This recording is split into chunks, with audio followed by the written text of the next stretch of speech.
Natalie, I won't proceed until you tell me we're good to go.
You're fine. You're up here. So Mario, I'm Already. sorry, Member Ganjemi, for the record, just let them know that Member Cox won't have video today. Understood. Understood. Well, fantastic. Good morning, everybody. I am Mario Ganjemi, the chair of the MDTA Capital Committee, and conducting this morning's meeting, which I call to order at 9:02 a.m. In accordance with the live streaming law, this meeting is, I'll get to that. This meeting is conducted via video conference and live streamed on the MDTA Capital Committee page. All members of the Capital Committee will have their video active during the entirety of the meeting, though we do note that Member Cox is having difficulties with his computer, so he is participating via phone. So he's still here. We just can't see him. To minimize background noise during the call, I ask that everyone on the line please mute your phones, computers, until you're presenting, and then we're answering a question, in which we do ask that video and audio both be on when speaking. And when done, please turn video off and audio back on mute. Of course, members will have their audio or their video on, with the exception of Member Cox. Today, there are no members of the public, no elected officials or media that have pre-registered to comment. So we can move on to agenda item number 1, which is review and approval of the Capital Committee open session meeting minutes of February 1st, 2024. I will happily entertain a motion for approval of those meeting minutes, or. So moved. All right, so we got a motion and a second. Second. So I'll get Member Gaines motioning and Member Sneed seconding. Any discussion? All in favor, say aye. Aye. That was all of us, so thank you very much. Now, Bill will talk to us about contract 2022-02A, which is construction management and inspection services. This looks like this is going to be a doozy. So Bill, you're up. Good morning, thank you. Thank Good you. morning, council member. I'm sorry. Thank you. Oh, you're welcome. Good morning, council members, committee members. I'm Bill Rando, Deputy Director of Construction. I'm here to present the contract MDTA 2022-02A Construction Management and Inspection Services. The services to be performed under this contract are the construction management inspection services for the Maryland Transportation Authority. The consultants shall provide professional construction management services related to supplementing and supporting the construction phase of the Maryland Transportation Authority Consolidated Transportation Program. The consultants shall perform services in the following general areas. Service shall include, but not limited to, constructability reviews, conduct detailed inspections of all construction work, including erosion and sediment control contracts, compliance, maintenance of traffic, detailed material testing, critical path method cash flow schedules, document control and assist the authority compliance officers with monitoring and enforcement of the minority business enterprise goals. This item seeks approval for 6 out of the 12 contracts. The contracts were advertised on January 3rd, 2023, with an anticipated NTP of April of 2024, and the duration term is 5 years for these contracts, and there were no protests.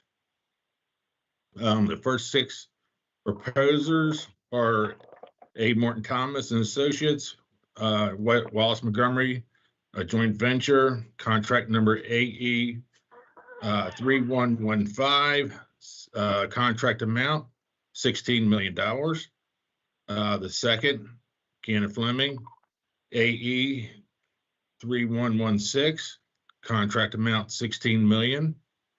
The third is KCI STV, contract number AE 3118, contract amount $16 million. Number 4 is O'Connor and Lawrence, an ATC, contract number AE 3123, contract amount $14 million. Michael Baker International, Prime Engineering AE, contract number AE 3124, contract amount $11 million. And then we have DFI, Pannoni, and CES. And their contract number is AE 3126, and contract amount is $11 million. With these contracts, we had a MBE participation overall of 26%, with a 1% VSBE, with sub-goals of African American 7% and women-owned 10%. AMT, Wallace Montgomery, proposed goal was 26%, 9% African American, 5% Asian American, 10% women-owned, 2% other, and VSBE 1%. Second, Gannon Fleming, they proposed goal of 26%, African American 8%, Asian American 3%, women-owned 11%, other 4%, and VSBE 1%. KCISTV, they proposed 28% goal with a 7% African American, 5% Asian American, 12% women-owned, other 4%, and VSBE 1%. O'Connor and Lawrence and ATCS, they proposed 30% overall goal with an 8% African American, 6% Asian, 2% Hispanic American, 10% women-owned, and other 4%, and 1% VSBE. Michael Baker International and Prime, they had an overall goal of 26%, 7% African American, 6% Asian American, 2% Hispanic American, 10% women-owned, 1% other, and 1% VSBE. In DFI, Panoni, CES, they had an overall goal of 26%, 7% African American, 9% Asian American, 10% woman owned, and 1% VSBE. I'm here seeking approval from the Capital Committee for the CMI services, then to the full board for full approval. Any questions? I expect there's lots of questions. Yeah, I Member got Gaines, go some for it. questions. So it looks like these guys, first of all, selected their own goals for the MB participation because they're all just a little bit different. We didn't set this with the standard date that you were allowing them to. Is that right? No, we had a goal of 26% that they had to meet. And we had Okay. two firms, one met at 28%, was able to do 28, and the other did a 30%. Look at the leftmost Okay. column, Member Gaines. They So also had advertised goal. I saw sub goals that, too, Yeah. right? Yeah. Okay. So what was the basis on which you selected these companies? Or was there any bidding on this thing? I mean, did they have prices or unit prices? No, we did RFPs, and they submitted their RFPs, and then we did they came in and did presentations also, and we scored them on their RFPs and presentations. So you had three of them you were getting contracts for 16 million. So that's what they proposed to do, $16 million worth of work, or did you all select how much they were going to get? We determined the amount by how they scored on their RFPs in their oral presentations that they presented it to us. Did they give you an idea of what they were going to charge you per head for different things? No, we actually had, so there was a total of 12 contracts carved out of this amount, and these are the first 6, and we had a total of 516 million, 4 14 million, and 3 11 million. That's how you decide you're going to break it up. Yes, Is that what correct. you're saying? Yes, correct. So what do they give you for that 16 million? Do you have any idea? Yeah, well, the pretty much what I laid out in the project summary, you know, what they're giving us and providing us, key staff, you know, testing and construction Right. services. Those are the things they're doing. So, I mean, are they charging you $50 an hour? Are they charging you $100 an hour? What are they? You know. Yeah. Do you know what their How unit are we rates gonna are pay going to be? Yeah. Yeah. Do we know what that is? Do we know what the unit rates are going to be? Members, good So morning. This it's- is Jeff it's- Davis from Procurement. Bill, would you like me to assist with this response? No, I got it, Jeff. So it's based Okay. on our needs, like the project engineers on their what we're going to pay them on their salaries. They're say a TET5, which is a high scale inspector. You know, their salary, it's based off of that.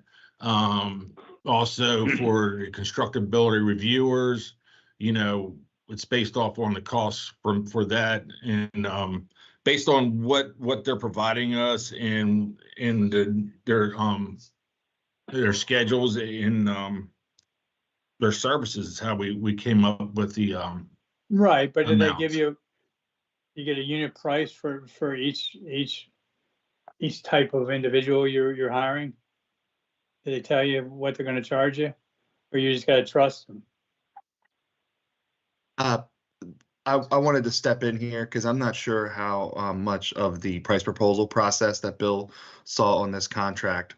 But when when we request permission to advertise, we say we want 12 contracts. We're going to spend $169 million, and then Bill described how he does the breakdown based on how well they scored technically. So when we say we want to give you a $16 million contract, we asked them to send us a large price proposal, this big, of a breakdown of their cost and price summary for the prime, each one of their subcontractors, their direct expenses. And then we asked for their certified payrolls so that we can see when he was describing if they need to hire a TET4. We will Correct. look at the average of all their TET4s, and then the procurement officer will look for anything that any outliers. We want to make sure that there isn't one employee skewing the whole ratio. We want to make sure that we have, a decent range for that position. And they, the average of that is used to calculate the amount of man hours we can get. And what we do is we negotiate with the prime to match the man hours we can get out of that contract as close as possible to our estimate for the man hours we expected. Mm-hmm. How about overhead and profit? Is that a set amount that you allow? Overhead and profit has to be an audited amount. So we'll verify their most recent audit. If they don't have a recent audit, we will cap it at 100%. But they can propose anything from below that to above that if they have the documentation. Well, how do you document profit? That's wishful thinking. That's a wish. Well, the profit is a fixed fee. So what we tell them is what portion of the contract can be set as profit, and then we cap it for the life of the contract so that they can't run it up. So it incentivizes the vendors to use as many of their man hours as they can under the contract, because that's how they can pull off the fixed fee that they earned. Right. I'm sorry, Bill was. I thought I might be able to answer these, so I wanted to step in. No. Thanks, Jeff. I got a better idea now. Okay. I'm not used to bidding jobs that way. It's the A&E process it's a special vehicle, and we'd be happy to educate you on any parts of it you want some more clarity on. So you got another 6 contracts to award. One's in a month or a couple of months, or what's the plan Yes. there? So with these large contracts, what we typically do is we look at which ones we can get done ASAP Right. to keep our projects moving.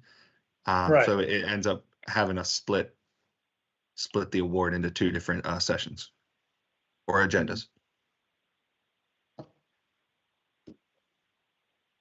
So this is advertised over a year ago. Yes, so the negotiation for an RFP, especially a large one like this, it does take a while. We have to work with the chairman, Bill, and his team's availability, subject matter experts, communications with all 16 vendors until they're ranked, and then for the price proposals, it's 12 vendors. So say in year 2027, all their engineers, their price has gone up, say 30%. So that's part of what they'll. I mean, we'll allow that, I guess, as the price goes. We allowed. Kicks it up. We estimate a 6% escalation per year, because people get raises, and we don't want to deny their staff, their raises. But we do have, I don't want to say final say, but if their raises are out of line with our projections and the contract, we have the right to push back and negotiate that task. Right. Because so the numbers that we agree to are basically the maximum they can pay or charge us at any time. And the project manager will monitor the invoices against the contract and make sure there was nothing that we hadn't already agreed to. Thank you. So Mr. Davis, I'm going to make a suggestion that yes, one, we do have a follow-up presentation at a capital committee to sort of walk us through this process. And 2, love to talk about past performance under these. I mean, this isn't the first time we've awarded contracts like this. How has it worked out with what you've awarded and what we ended up spending? And we don't need all the details, but how did the process work? Like, how did you prove out that they didn't, the overhead and all that, profit, their limitations that they're allowed with. Again, not details, because I don't think we need to know that, but I think we just need to No, understand. that's, yeah, it's a combination of us internal audits and Right. finance. We all play a part in monitoring the spend on the contracts, but yeah, I'm happy to answer any questions. Put together something for you. I'm just writing a note right now. Yeah, no, I think that would be, does the rest of the committee agree that that would be helpful? Yes. Okay. Yeah, so the process is I have- second nature to us, but I understand it could be, it's very different than a typical RFP. We do follow very closely with state highways process. So if you've had any experience with their processes, we try to mirror them as possible. And then, we'll definitely share whatever we can. Luckily for me, I've lived in both of those worlds, so they're both confusing. It's all good. Any other questions from the committee? So Mr. you Gaines, thank you scaled it for based your on, questions. oh, I had one question. So Go just for to it. go back, you scaled it based on performance with the bids on each line item. I just wanted to make that clear. How the proportions were set up, because Like the total contract amounts. right. Okay, yeah, I would defer to Bill on that. Once they decide the break and the number of contracts they're going to award, I don't know the calculus they use to decide how many get the top dollar amount and how many get the lower amount. I think they're limited by a couple things. They're limited by the total amount they told MDOT Secretary's office that we're going to spend, the number of firms we end up selecting. And then if you have, a lot of firms that are really top tier, all ranked very closely, we're going to want to give those firms equal contracts. But Bill could get into the specifics of how they chose that. Okay. If Sounds he's like still we need on the you line. back, Bill, just for a quick second. Okay, so how we did this, we broke the contracts down. We came up with the basis of, the key staff and everything, or to weigh out how much these contracts would be valued, like the 516 millions, the 414 millions, and the 311 millions. And then also we weighted everything off the scoring of their RFPs along with their oral presentations is how we scored them and their past experience that we've had with them. A lot of these are income contracts. We've used them in the past. There's Okay. their key staff. That was helpful. Good question. Thank you. Any other discussion, questions, or a motion? Just Mr. Chairman, one more question. You had Yes, sir. 6 or more, Bill, that were not selected, so there was no protest that the ones that did not get it. Am I correct? In other words, So the ones were selected out of. we had a total of 16 Yes. firms that submitted RFPs, and out of those 16, 12 were selected and 4 were not selected. And then we did a debriefing with the 4, and there was no protest. Okay, so okay, fine, thank you. Yeah, if you look on page 2, you'll see the all the proposers. Yes. And it shows the first 6 we got the contract amount and the Right. approval. So and the next I see that. 6 are to be determined. So I guess we're gonna just vote on the first 6, is that right? That's correct. Since the second 6 don't have amounts, so that'll come later, I guess. Correct. I'll make a motion that we approve these 6 contracts. All right, I second. Member Gaines makes a motion. Member Sneed seconded. Any further I'll give discussion? it to Bill. Bill could Oh, you gave it to Bill. Give the second to Bill. Whatever. Any further discussion? All in favor, say aye. Aye. Aye. Aye. Okay, great. We have everybody. thank you, Bill. I kind of knew this was going to be a big discussion, and you and Jeff handled it well. So thank you very much for your input. Now we know you guys got a future homework assignment. Appreciate it. Thank you for your time. Great. So now we're going to move on to Mr. Harkness to give us a major projects update. And this was an opportunity that we asked for as the capital committee, so that we could take the capital committee time to spend a little bit, get a little more detailed on some of these projects than we can typically have for a full board meeting. So Jim, you're up, and look forward to what you have to say. All right.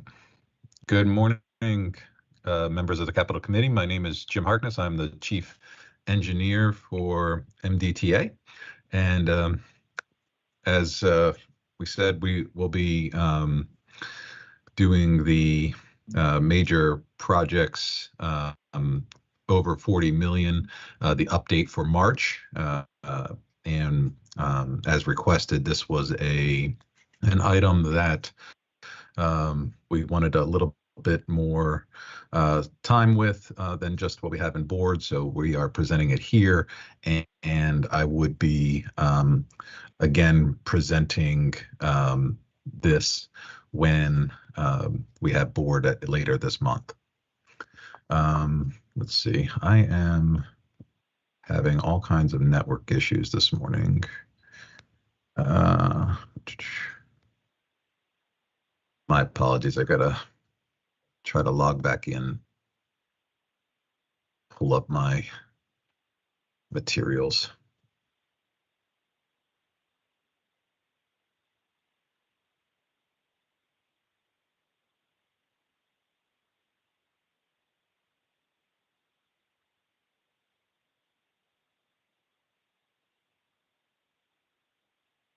Oh no.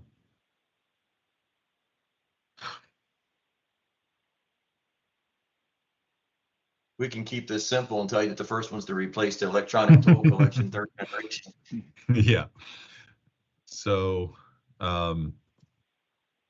guess going off of that, I can just let you know that that project was working on the protocol upgrade, and so that is now 100% complete. They have performed the work at all of the locations at all of our facilities, and so they are now just finalizing that effort on the ability to read all three transponder protocols. Awesome. That's good news. Next one's the nice Middleton Bridge. Right. So nice Middleton Bridge.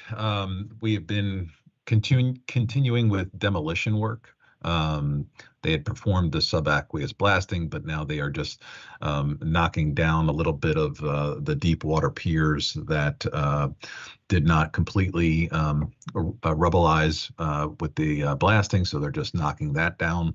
The contractor is also working on the stream restoration project, so they have that work significantly underway and looking to complete that work in the next month or so. At the campus, the campus project, the police and administration building was fully commissioned, and we actually were able to move into that building, move the police and administration over to the new building. So now the contractor will proceed with demolition of the old building for that project. So things are looking to remain on schedule for both the bridge demo and stream restoration, as well as the campus building as well. Okay. The next one's real quick. Obviously, we're going to be meeting there next month. Yes. May. May we're meeting there, so that's important to see that. The next one's rehabilitation of the ventilation fans. Oh, stream restoration. Can we get a maybe a visual report on that in the future? Yes, we are working on that. We will have that at a future meeting. Perfect. Thank you. We're working on that presentation. Yes. Great. And I met one of your folks yesterday at the lift, so the person that's probably taking all those pictures. Great. Ventilation fan, rehabilitation of ventilation fans. Okay. So let's see. I'll just be working off of memory because I am not able to access this my materials. You're doing great so far. Don't sell yourself short. So the rehabilitation fan of the vent fans in the Fort McHenry Tunnel, all but one of the fans has been renovated, and so we are working on that last one. We have one of the motor control center units under order, so we've been delayed, unfortunately, with the supplier on that one. So we're waiting on one of those to deliver, which would then allow us to complete the project. We think that would happen in June, which would allow us to wrap up after June. We are working on replacing the existing bulkheads in the supply air ducts. So we have worked on 3 of the 4. So we have 1 of those left to do. So this month into April, they'll be working on that last bulkhead replacement. And then again, that just allows us to move on and do that last remaining fan when the motor unit is there. And now this project has had a little additional supplemental agreement for it. This project was one of these where we weren't quite sure what we were going to get into, since this was a rehabilitation of the fan units. So when we started to deconstruct them as we had decommissioned them, we found some cracks on impeller blades that we needed to weld. We found deteriorated conduit and electrical cables. So those things did add, I think in total, we added $4.5 million to this contract in order to do that work once we found that we needed those improvements while we were there. We had been on schedule with this project, but like I said, now we have I think it's about a 4-month delay, I believe. Okay. That makes sense. You don't know what you get into until you get into it. Yeah, without spending a crazy amount of money in design, we did the best we could, and then kind of had some idea that we may find some things that we needed to add some funding for. Understood. Before we move on to the next, is committee members, just if you've got any questions, yes, chime in right away so that we can wait till the end, or we probably should do them as we go, but anything, let me know. The next, and you might as well combine it, it's the ETL extension. So okay, yeah. So KH 3009 and 3019. 3009 is the express toll lanes themselves, the long linear project, 6 miles in length from 43 to 152, and KH 3019 is the interchange at 152 itself. So these projects are moving along well on the linear project 3009. The structure over Big Gunpowder, we had performed a traffic shift, a partial traffic shift at one point to get the southern portion of the job flipped over to the right side, and allowed them to start demo on the bridge over Big Gunpowder. That demo is for the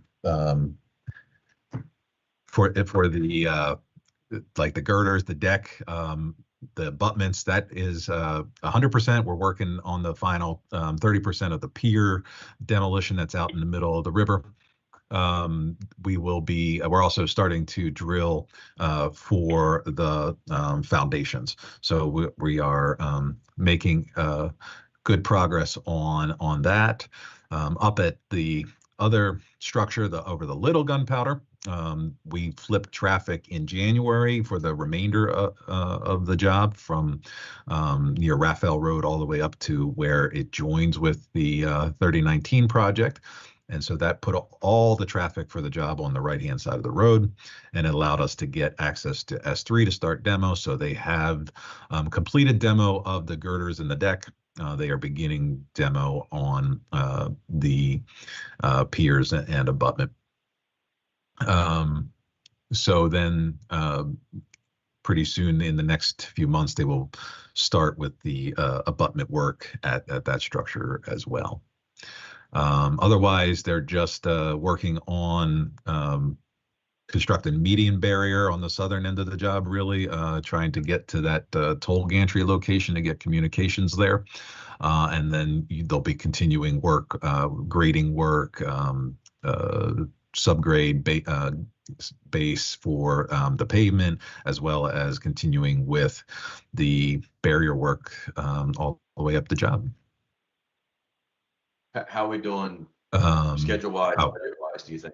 So schedule-wise, we're on schedule to open this winter by the end of the year. At this point, the 3009 job did have a number of things that came up during construction. We had a bridge pier foundation that needed complete redesign. We had the issue with Raphael where we had a lens of rock that we had to determine how we were going to deal with that for the center pier. We had locations where we had shallow rock, which affected our drainage and our ability for our stormwater management facilities. So we have been dealing with that. So there has been a delay. We have slipped on that, but we are still looking to, at this point, open by the end of the year for the full facility. We have had. Not interrupt, Jim. You're talking about the facility up to 152. Is that what you're saying? Correct. With if you recall, this program has a phased opening. So the first phase was to open to 152, like you said, and then we would complete and open up to Bynum Run.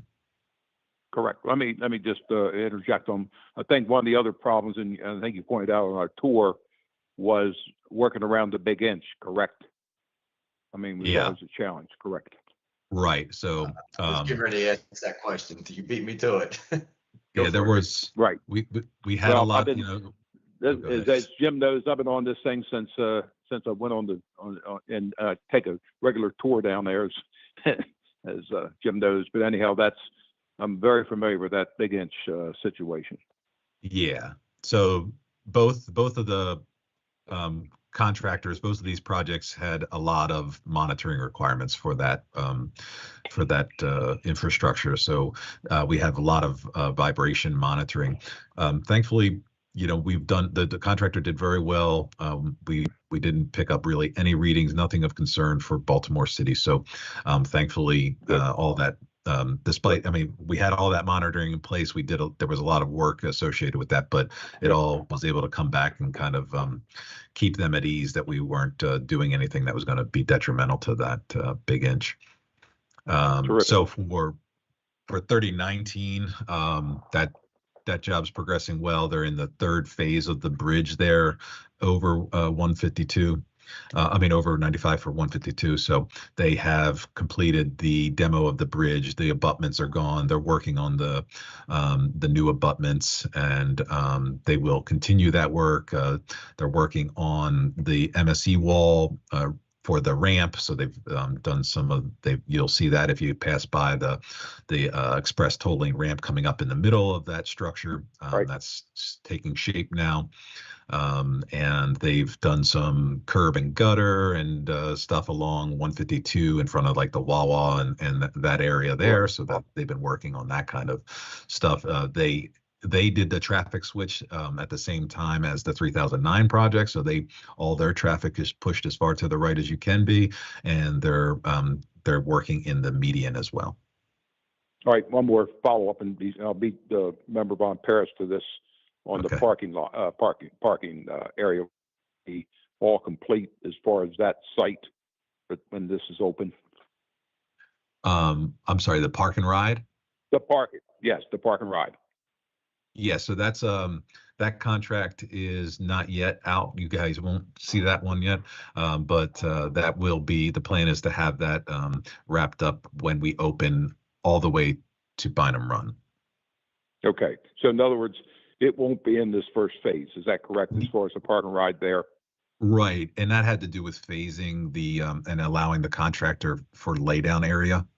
So if you go up there and see that on the right side of the exit ramp, it's being heavily utilized as laydown area.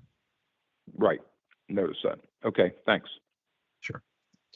Jim, you might as well keep going with the northbound extension, ETL northbound extension, the bottom east, bunch of other phases.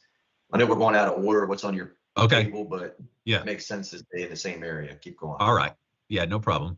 So those are the major ETL projects that are in construction, and then we have one ETL project in procurement. So that is KH 3020. That is the actual extension, the mainline extension from 24 to Bynum Run.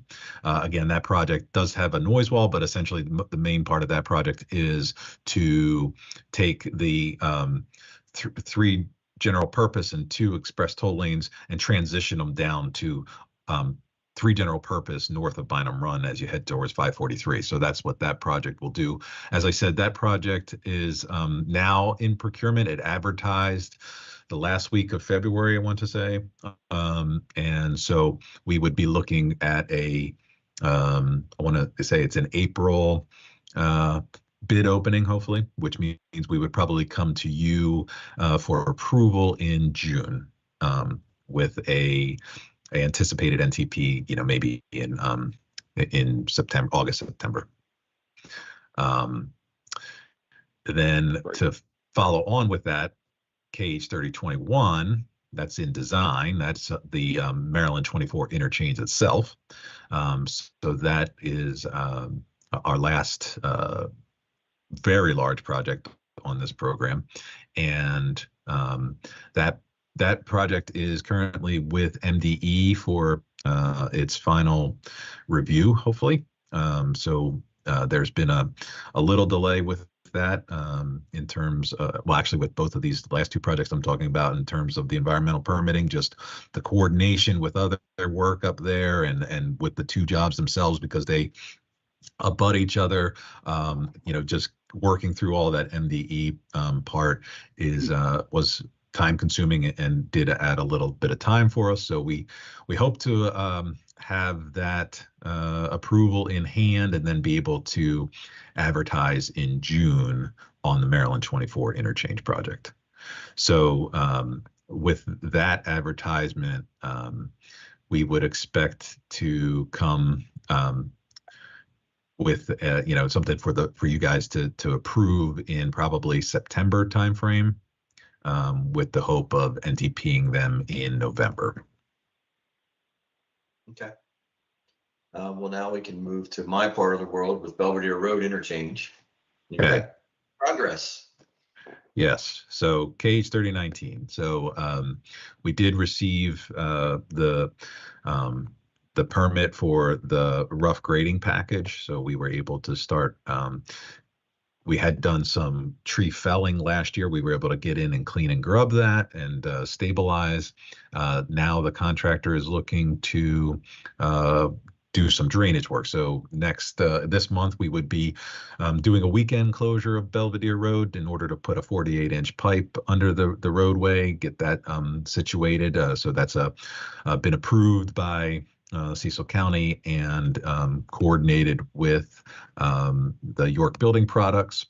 And so that is going to be happening this month. The contractor is also looking to install 3 sediment basins that they need as part of the phase 1 clearing activities. So that work will be underway. And the contractor is also looking to get out and install some maintenance of traffic on 95 itself. This project will need to take Belvedere Road down to a single lane for a significant portion of the contract duration. So what we will have there is a temporary traffic signal. So we utilize this on one of our projects on the ETL, our Abington Road replacement.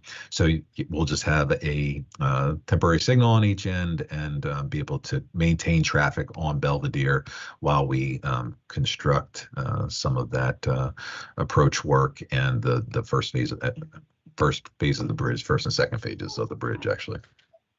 Jim, I'm going to make the assumption that you already worked that out with your building products, since that's a somewhat of a significant impact to them. Yes, we did. So, you know, we asked them if they would be okay with the full detour. They said no. So we said, well, we can do it this way. And so they understood with our tight environmental constraints on each side of Belvedere what we had to do here in order to support the roadway as well as maintain traffic. So they were good with that. You know, it's mostly their traffic at this portion of Belvedere at this point in time. So really kind of convincing them that it wouldn't be too significant. They were on board with us and are okay with that. Now, and listen, it shows that we worked with the folks that we're impacting, so that's good news. So thank you. Yeah, and this project also, you know, has had its troubles with all the environmental permitting. So this one is also now expected to open in the summer of 2026 at this point in time. We are also unfortunately having to kind of work around another possible issue here, schedule issue, that being the uplisting of the tricolor bat. So this bat is a rare bat now, and it may uplist to endangered. And so the uplisting would impact us because the anticipated restriction would be no clearing and possibly no demo of any structure or possible habitat, I guess, is what we're looking at. So we're you know, we're staring down that barrel possibly as early as May 1 if U.S. Fish and Wildlife Services you know, goes through with what we expect that they might do. So we're working on that and dealing with that across our program in terms of anywhere we may have habitat for this tricolor bat. So that anticipated restriction would be March to November, where you wouldn't be able to disturb habitat if tricolor bat is found in your project area. Tim, can't we just move into another tree? Yeah. We're certainly you know, keen to learn what we can do, but we did you know, last year, you may recall I mentioned there was a northern long-eared bat issue that bat had uplisted. Yep. And so with we did surveys out here, we did bat surveys, and so we did not find you know, the likely presence of the northern long-ear, but we did find the likely presence of the tricolor. So this potentially this tricolor bat can in maybe a couple of them, right? Could influence 100,000 people in Harford County for another 6 months. Right? Cecil County. You're wrong county. Wrong county. Member Gaines. Cecil. Yeah. Well, they Cecil. going north. Cecil. They may be going north. It's something we're looking at, of course, with all our kind of project schedules at this point to, you know, see if we can't, if we understand that we have the possibility of this, to understand how we align project NTPs that you know, may have habitat disturbance, so that we would have to kind of be more intentional about our letting schedules and things like that. Well, Thank you. Sure. it's a challenge. I know that we'll figure out how to get through it. Yeah. The so, all right, okay. well, Go go ahead. ahead. I was going to say the next project would yeah, be yeah. the bridge deck replacement. Yep. So the eastbound deck replacement, that project has been working. They're working at the casting yard, making deck panels, putting all those panels together, getting those fabricated. They've been working on the bridge itself, getting the truss strengthening, continuing that work, the conduit replacement, relocations, and there's some stormwater management in the Oceanic Drive interchange that they're working on. We have a tentative date for the first panel replacement of March 16th. So weather permitting, we'll look to be out there that Saturday night into Sunday morning. It's a long window for that they're allowed to have that closure. So it's gives us the best opportunity to take our attempt at that pulling the old deck panel off and dropping a new one in. So that is happening soon. And then once that happens, we'll take a little break, kind of go back over everything after action with the contractor, review how things went, and then proceed forward and start to really look at making good progress on deck panel replacements. So there was some issues in the casting in terms of our concrete mix was pretty sensitive and specialized here, so it took us a little while to zero in on that. Once we got that, they were able to start really producing some of these panels. They expanded and made another casting bed, so we now have 7 casting beds down there, and so they're starting to up that production so that they're trying to be able to have enough panels produced that we don't have too many starts and stops out on the bridge. But at this point, we may have, at the beginning especially, we may have some start and stops with the winter weather, causing our curing timelines to go right up, to the 28 days on some of this stuff, or more close to the 28 days than we were expecting. It kind of prolonged the curing process a little bit. So with the warmer weather, we also, with a slight change in the mix to a casting mix, we should be looking to get more production out of those casting beds. What was the issue with the concrete? I mean, because this isn't our first time doing it, so. Well, it was just this, we wanted a certain early strength and a total strength. And so, kind of hitting those 2 windows with our mix that we had for this grid deck is really what took us a little while to zero in on. So, testing all that out, getting the breaks and starting to get the data in to show that we've got it nailed took a little while. And so once we were able to do that, we were able to start turning out some acceptable production panels. Did we, and forgive me if I'm asking this question the wrong way, but we've done this before, right? So weren't we able to use previous data to know what our concrete mix should look like? Or did we change things up that drastically? We did. We changed it up. We were, using a modified mix here for our decks. It is a grid deck out there. It's a significant deck, and so we did have a different mix. It wasn't just a standard mix that they run all the time. Okay.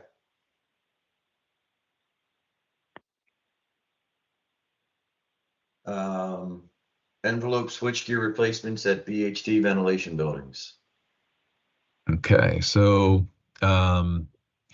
this project is working on replacing the facade of the buildings, doing some roof drain improvements, as well as the electrical switchgear inside the BHT vent buildings. On the Canton side, we have a good portion of the, I want to call it the west envelope demoed. The contractor has been working on interior demo to fit new staircases. They've remediated asbestos from inside the buildings. We've done some foundation work because we have a slight building addition in order to fit some of the new equipment. So that work is all underway. And they also, on The Fairfield side, the police quartermaster building is attached to the vent building, so that is included. So we've completed the repointing of the brick exterior on that, and then we'll be moving to the roof because it ties into the vent building exterior, which we'll be removing. So good progress on that. Of course, the long lead items are the electrical switchgear items. So those are being, we're working on getting those ordered because they're expected to take quite a long time to deliver those components. Okay. The Hayden Bridge, cleaning and painting. Cleaning and painting, right. So we did NTP that contract. I want to say that was in last month in February, and the contractor is underway. He's hanging his equipment on the bridge. They started on the Havre de Grace side, so they have out lane closures out there on weekdays and on Saturdays. So we coordinated with the bikes because the bikes are restricted during lane closures. So we do allow for, we don't have any Sunday closures. So bikes are allowed on the bridge on Sundays, but restricted on Saturdays when they are doing the lane closures. We have that coordination going on. So again, at this point, the contractor is really mobilized and hanging all of his access equipment at this point. They are focused on delivering this project pretty timely. So they will, as I said, they're working right now 6 days a week, and they will be looking to work some double shifts as well. So they're really hitting this one hard. Nice. No, that's good. Good job. Cool project, I-695 subgrade projects at Bear Creek. All of our projects are cool, but since I'm a geotechnical guy, this one's even cooler. Right. So this one has our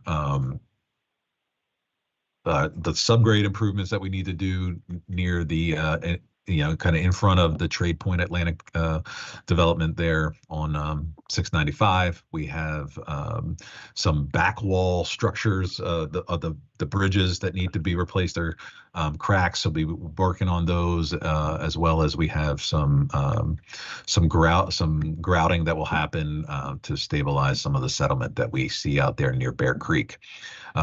This project will NTP later this month, and we'll have starting some traffic impacts by the end of the month as well. So we'll be taking 695 down to one lane in each direction for the duration of this, the first 3 phases of the project.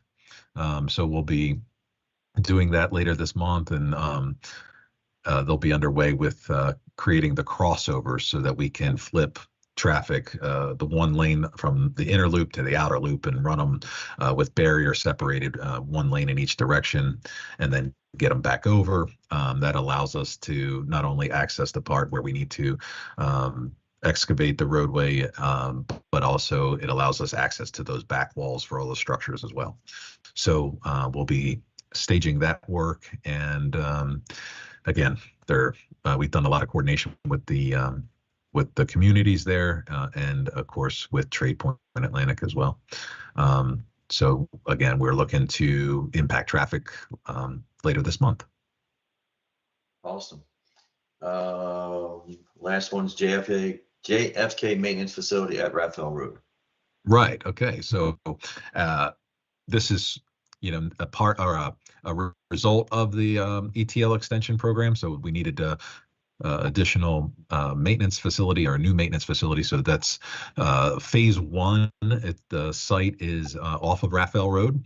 So we, as part of the 3009 project, constructed new ramps from I-95 to Raphael Road for maintenance. So it's gated ramps. It's not public access. It's authorized access only. So those gates would allow us to utilize a new maintenance facility here to access the highway.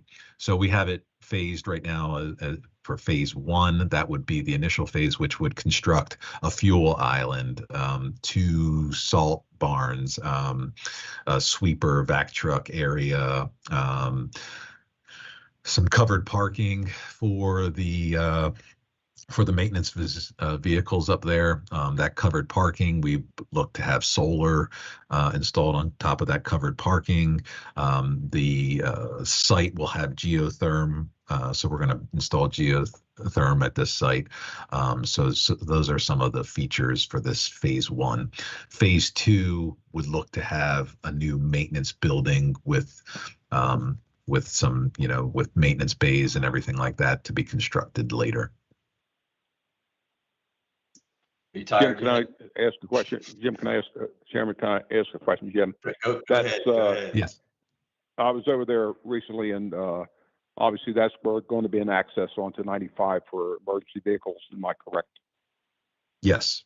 From that that area? Emergency vehicle access, authorized vehicle access.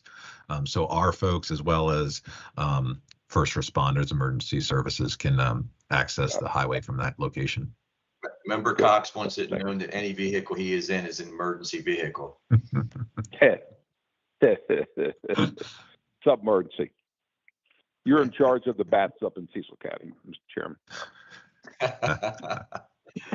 No, that's good information, and I think this is exactly what we needed to do here in our committee, smaller committee meeting, to understand these projects. So, any further questions? Any question unasked out of this list of Good meeting. projects? Good meeting.